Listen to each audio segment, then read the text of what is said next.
Halo teman-teman pelajar SMA semua, kembali lagi ke channel Fisika. Kita akan lanjutkan pembahasan topik getaran dan gerak harmonik sederhana. Sebagai pengantar, pernahkah kalian melompat di atas spring bed atau melewati polisi tidur saat naik motor? Nah, mungkin kalian tidak menyadarinya, tapi ini adalah contoh nyata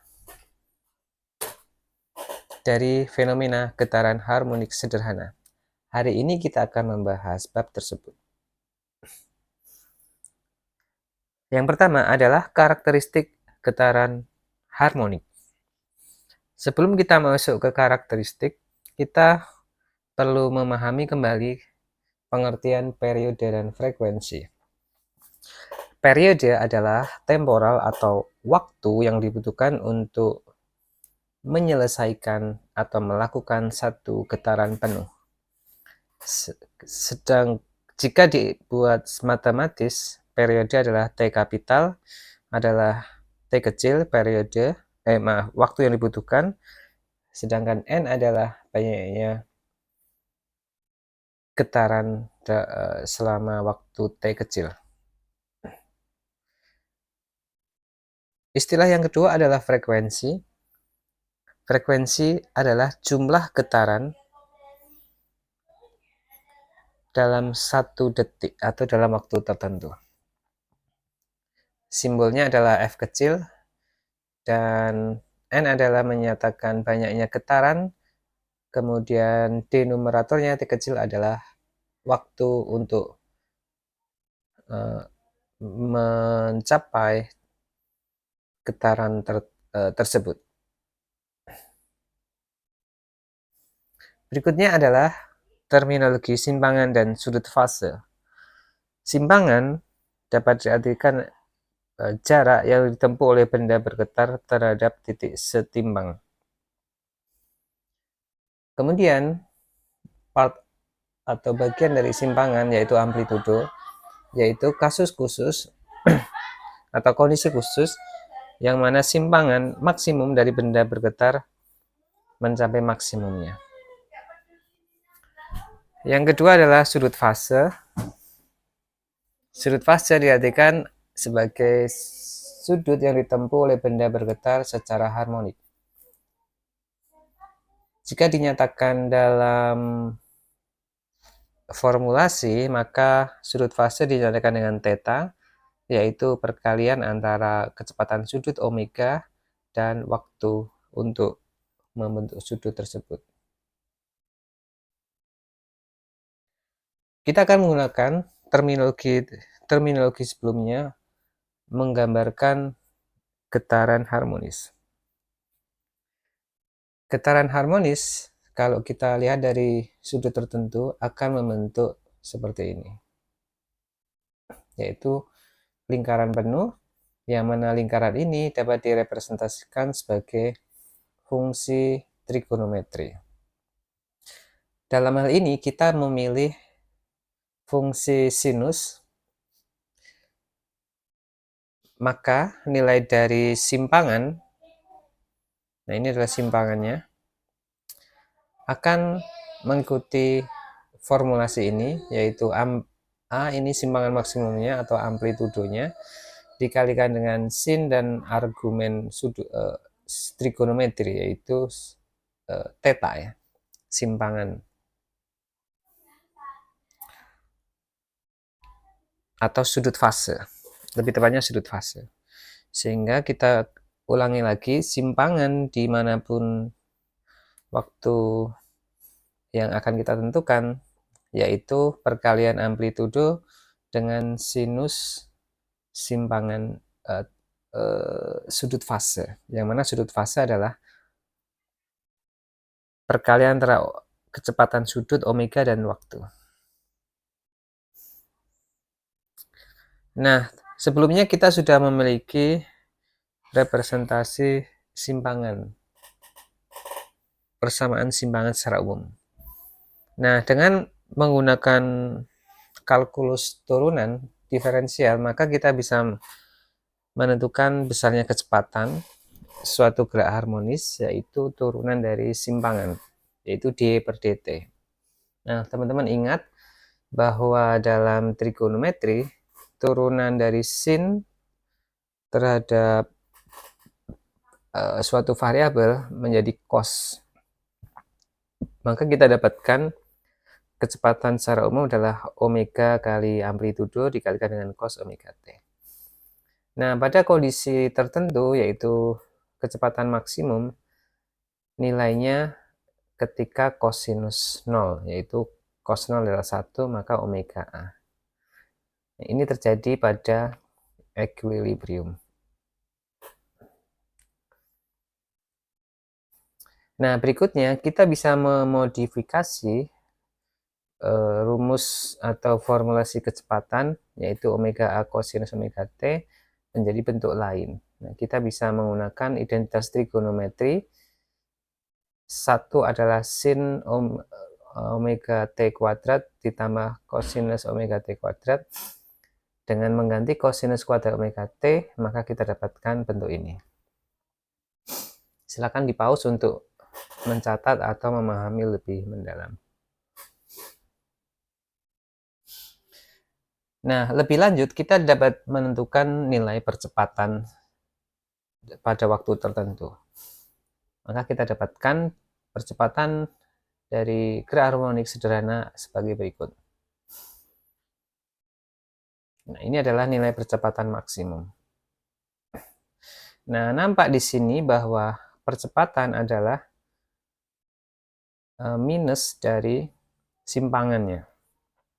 Artinya bahwa ketika simpangan berada di titik atas, maka arah dari percepatan ke bawah, dan sebaliknya ketika simpangan ada di bawah, maka percepatannya ke atas. Ini bentuk lainnya, bisa di-pause dahulu.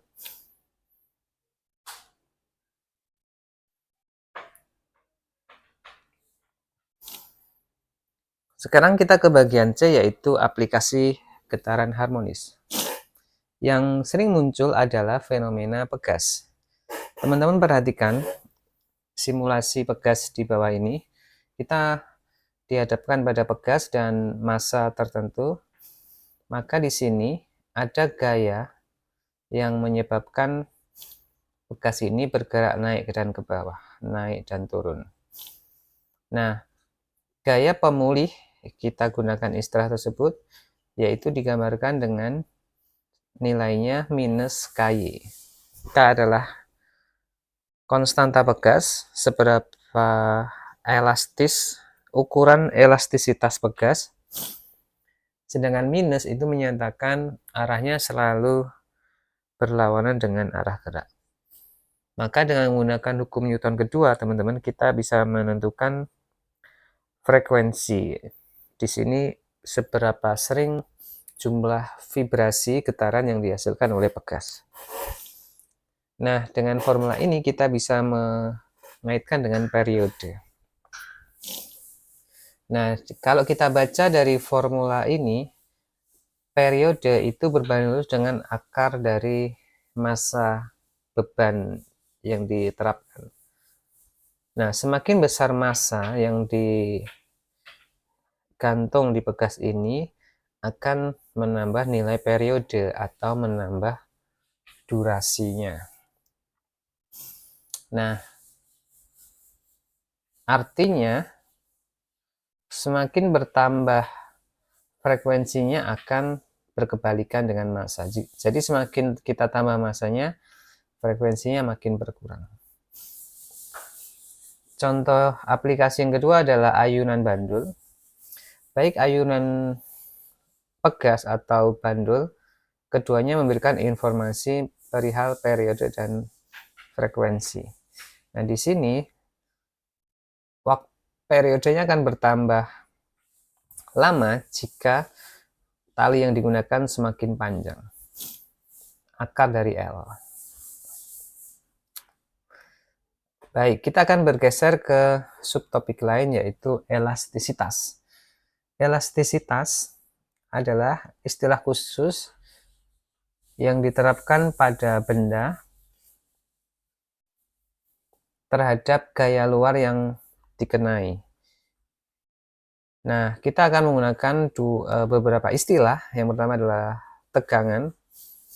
Tegangan merupakan gaya yang diterapkan pada luas penampang benda elastis.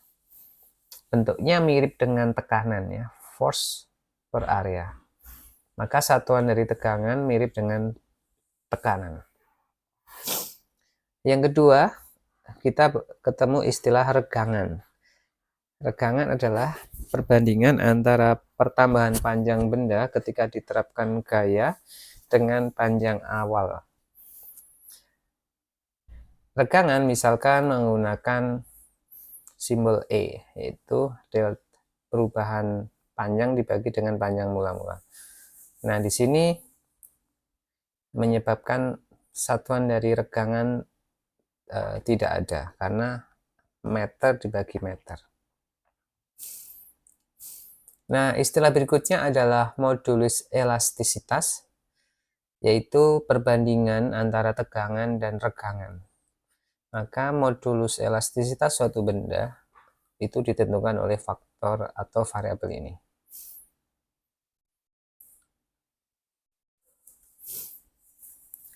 Kita lanjutkan pada pegas lebih khusus, yaitu hukum Hooke. Hukum Hooke ini mengcover untuk benda elastis, yang mana besarnya perubahan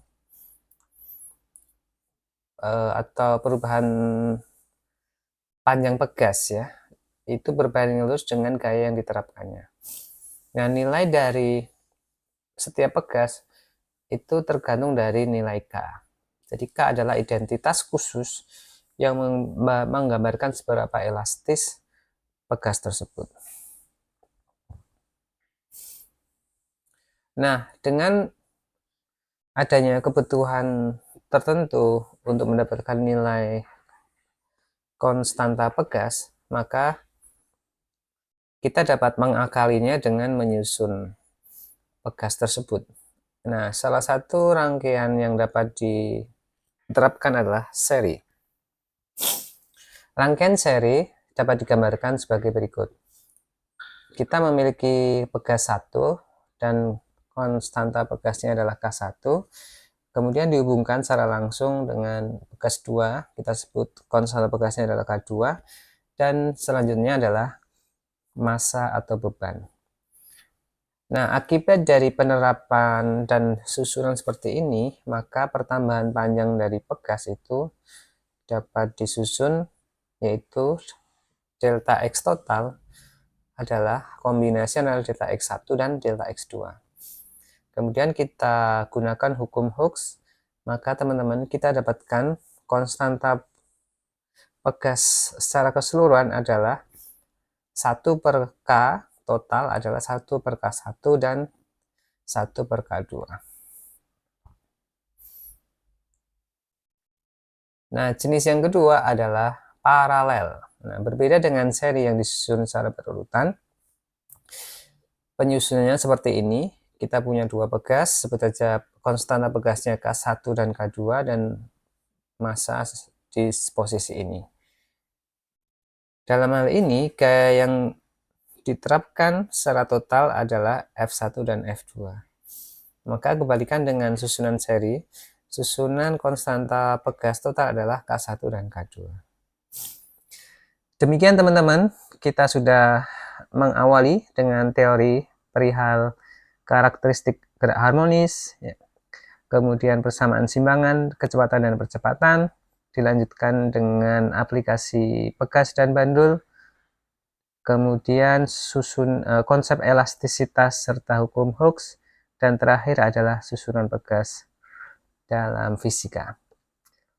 Mudah-mudahan teman-teman dapat mengulangi dan terus mencoba. Tetap semangat belajarnya. Sampai jumpa.